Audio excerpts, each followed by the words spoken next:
سامعین کرام، مشہور مزاح نگار ڈاکٹر محمد محسن کے مضامین کا صوتی ایڈیشن پیش خدمت ہے۔ سماعت فرمائیے مضمون پتھری، آواز وجی احمد صدیقی۔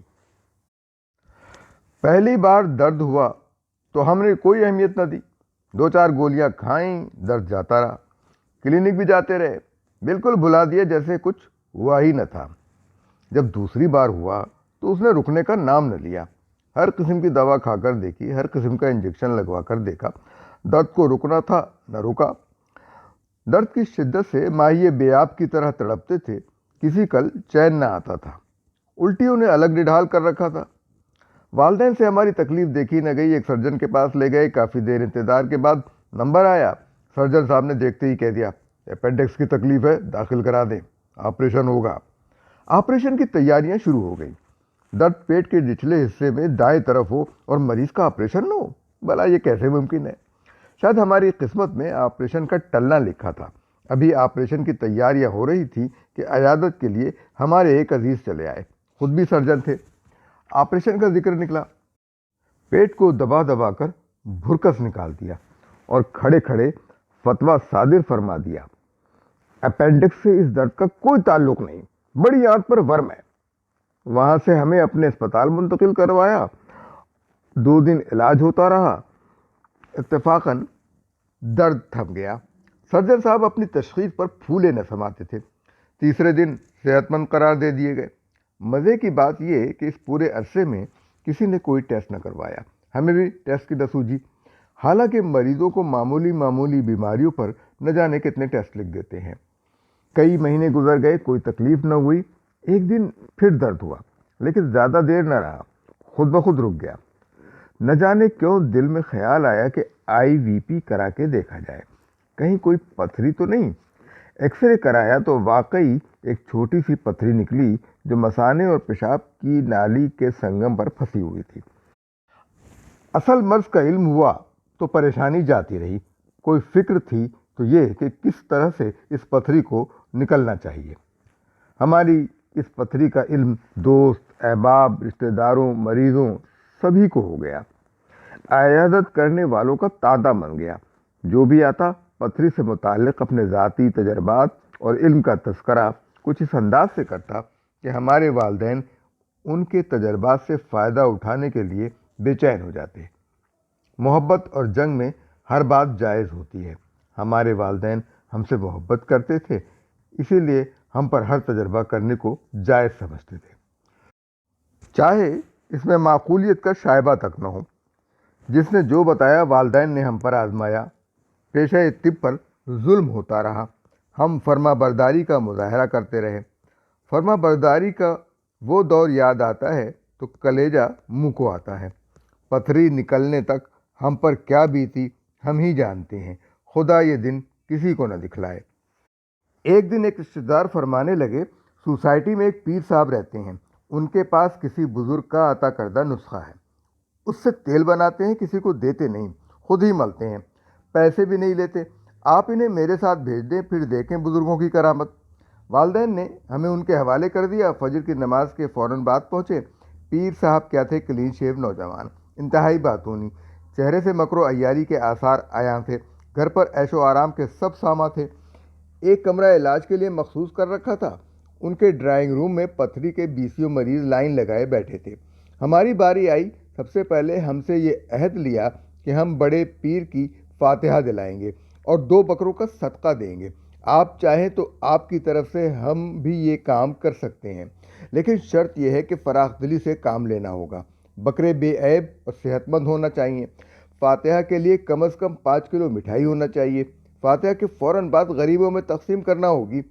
ہمارے ساتھ جو صاحب تشریف لائے تھے خود ہی فرمانے لگے، حضور یہ کام تو بس آپ ہی کر دیں، ہو سکتا ہے ہم سے کوئی کوتاہی ہو جائے۔ اس نیک کام کے انہوں نے 3000 روپے وصول کر لیے۔ اس کے بعد اللہ شافی اللہ کافی کہہ کر ہماری کمر کی کسی تیل سے مالش کی۔ تھوڑے تھوڑے وقفے سے کچھ پڑھ کر پھونکتے بھی رہے۔ چلتے وقت فرمانے لگے، جائیے آپ کا کام ہو گیا، کل شام تک پتھری نکل جائے گی، جا کر بے فکر ہو جائیں۔ پیر صاحب کی آمدنی دیکھ کر ہم یہ سوچتے رہے کیوں نہ اس پیشہ مکر و فریب کو اپنا لیا جائے۔ پیشہ طب میں تو ایسی آمدنی کا سوچ بھی نہیں سکتے۔ پیر صاحب کی دی ہوئی ڈیڈ لائن بھی گزر گئی، پیشاب کی نالی سے پتھری تو نہ نکلی، ہماری جیب سے 3000 روپے نکل گئے۔ ایک اور کرم فرما نے کلتھی کی دال کے فوائد کچھ اس انداز سے بیان کیے کہ والدین فوراً متاثر ہو گئے۔ اب تو گھر میں کلتھی کی دال صبح و شام ابلنے لگی۔ اس کا بد ذائقہ پانی ہمیں طعن کرہن حلق سے اتارنا پڑا۔ 15 دن کا علاج تھا۔ کلتھی کی دال کا پانی پی پی کر برا حال ہو گیا۔ پتھری کو ہم پر رحم نہ آیا، اپنی جگہ سے ہلنا تھا نہ ہلی۔ ایک صاحب 6 عدد ڈاب لے کر آ گئے اور ہمارے والدین سے ڈاب کے پانی کے خواص بیان کرنے لگے۔ نہ جانے کس کس کی پتھری ڈاب کے پانی سے نکال چکے تھے، ہماری پتھری بھی نکالنے کا عزم لے کر آئے تھے۔ ان کا بیان ایسا جادو اثر تھا کہ اس دن سے ہم پر ہر قسم کا پانی بند کر دیا گیا۔ پینا ہے تو ڈاب کا پانی پیو۔ اب تو یہ عالم تھا کہ ہر طرف ڈاب ہی ڈاب نظر آتے تھے۔ 15 دن کا یہ نسخہ بھی آزما لیا، پتھری کو نکلنا تھا نہ نکلی۔ ہمارے ایک معتقد مریض نہ جانے کہاں سے آ ٹپکے، اپنے ساتھ شریفے بھی لائے تھے۔ آتے ہی فرمانے لگے، ڈاکٹر صاحب آپ 15 دن تک شریفے کھا کر دیکھیں، پتھری کے لیے لاجواب ہیں۔ خود میری پتھری بھی شریفوں نے ہی نکالی تھی، آپ استعمال کر کے دیکھیں، شفا نہ ہو تو پھر کہیے گا۔ وہ تو عیادت کر کے چلے گئے۔ ہمارے والدین کے ہاتھ ایک اور نسخہ لگ گیا۔ اب تو دن رات شریفوں میں گھرے نظر آتے تھے، لیکن جلد ہی اندازہ ہو گیا کہ یہ معاملہ شریفوں کے بس کا نہیں۔ ہم بھی شریفوں سے تنگ آ چکے تھے، ان سے جان چھوٹی تو خدا کا شکر ادا کیا۔ محلے کی ایک معمر خاتون ہماری والدہ سے ملنے آئیں۔ شومی قسمت سے والدہ نے ان سے بھی ہماری پتھری کا ذکر کر دیا۔ انہوں نے کھیروں کی ایسی تعریف کی کہ جیسے کھیروں سے بہتر دنیا میں کوئی چیز نہیں۔ کھیروں کا جو دور شروع ہوا تو بس کھیرے تھے اور ہم تھے۔ کھیرے کھاتے رہے، بڑی بی کو دعائیں دیتے رہے، پتھری کے نکلنے کا انتظار کرتے رہے۔ 1 ہفتے کا نسخہ تھا، جوں توں کر کے 1 ہفتہ گزرا، کھیروں سے جان چھوٹی، پتھری سے جان نہ چھوٹی، پتھری جہاں تھی وہیں رہی۔ ابھی خدا کا شکر بھی پوری طرح ادا نہ کر پائے تھے کہ ایک اور صاحب وارد ہو گئے۔ بیٹھتے ہی کہنے لگے، معلوم ہوتا ہے آپ لوگوں نے ابھی تک پتھر چٹا استعمال نہیں کرایا۔ ارے بھائی، اس کے پتے تو بڑی سے بڑی پتھری کو چٹ کر جاتے ہیں، اسی لیے تو اس کو پتھر چٹا کہتے ہیں۔ 1 ہفتے میں پتھری نہ نکل جائے تو جو جور کی سزا وہ میری سزا۔